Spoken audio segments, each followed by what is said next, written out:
வீர தமிழ் உறவுகளுக்கும் கழக உடன்பிறப்புகளுக்கும் என் அன்பு வணக்கங்கள். தமிழகத்திலே தொடர்ந்து வெடித்துக் கொண்டிருக்கிற அரசு ஊழியர்கள் போராட்டம், ஒருபுறம் மகளிர் போராட்டம், தூய்மை பணியாளர்கள் போராட்டம், செவிலியர்கள் போராட்டம், இடைநிலை ஆசிரியர் போராட்டம், அரசு ஊழியர்கள் ஆசிரியர்கள் போராட்டம் என்று தொடர்ந்து நடைபெற்றுக் கொண்டிருக்கிறது.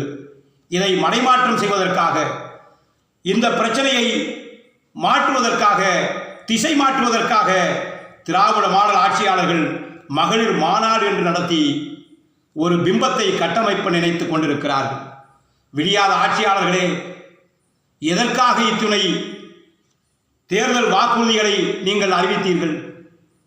எந்த திட்டத்தை நிறைவேற்றீர்கள்?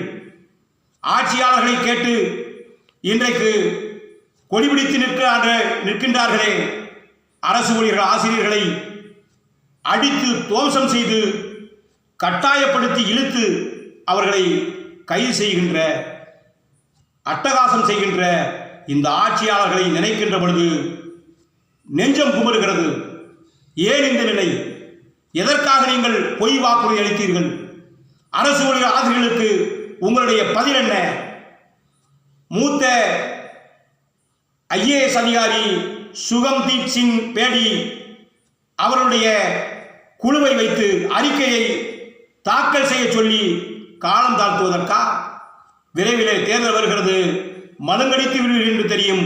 எப்படியோ விளைவு இழத்தால் சரி, இந்த விடியாத ஆட்சியாளர்களுக்கு தமிழக மக்களே, அரசு ஊழியர்களே, ஆசிரியர்களே, பொய்யை சொல்லி ஏமாற்றிய திராவிட மாடல் ஆட்சியாளர்களுக்கு பாடத்தை புகட்டுங்கள்.